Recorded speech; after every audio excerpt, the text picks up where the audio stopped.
Hi everyone, my name is Matt, and on behalf of Mark Motors Group, I'd like to welcome you to this virtual test drive of the new Porsche Taycan. Now the one standing in front of me is the Taycan 4S, your baseline model. From there it does go to a turbo, and of course the Turbo S. Now, as many of you are already aware, there is no turbo in these cars as it is Porsche's new electric vehicle. Instead, you have two electric motors that create all sorts of power. So we're gonna hop behind the wheel in a second here, show you some of the key features and what it's all about driving the new Porsche Taycan.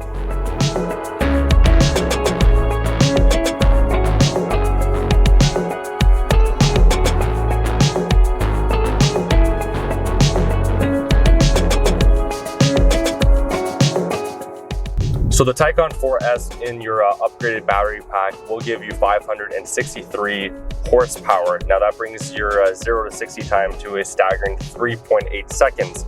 If you jump up to the turbo model, or sorry, I should say the Turbo S, that jumps your horsepower all the way up to 750, and that will bring your 0 to 60 to 2.4 seconds. Just ridiculous numbers, and really keeps in line with that Porsche acceleration that we all know and love.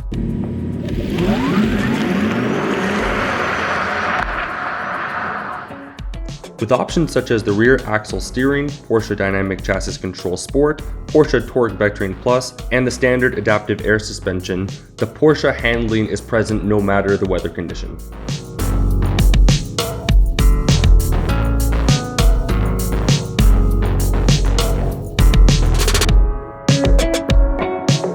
So the Porsche Taycan offers 5 different driving modes that you can use. You have the range, your normal, sport, sport plus, and individual that allows you to customize your own settings. So here you have your 10.9-inch infotainment display that will help you control the audio, navigation, and the redesigned communication management. It can be individually configured to allow direct access to the most important features. You can also use this screen to control many of the vehicle settings, such as the different driving modes or the chassis height, where you can move the adaptive air suspension up or down. You have the recuperation system here, as well as a customizable sports sound that you can turn on and off. As is typical of Porsche, the instrument cluster is the center of attention, consisting of a 16.8-inch curved display and surrounded by control panels with direct touch control. This Porsche Taycan is rated at 327 kilometers of range, but as you can see, I have 56% showing 242 kilometers, so you actually have quite a bit more than that. The display will show your estimated range based on what driving mode you're in and how you are driving. This is also where you will see how long is left on your charge if you're charging the car. Your assisted driving settings, trip information, and comfort controls can also be found here. Another digital element is located in the center console control panel. Here you have access to navigation, media, telephone, and more. The trunks and charging ports can also be opened from here. The screen has a haptic feedback vibration, which I loved when you click on any of the buttons. This allows you to keep your eyes on the road when you're driving. The lower part of the display acts as a touchpad where you can control the upper screen. You can also use this feature to turn the volume up or down with a 3-finger swipe, for example, or even use it instead of the keyboard.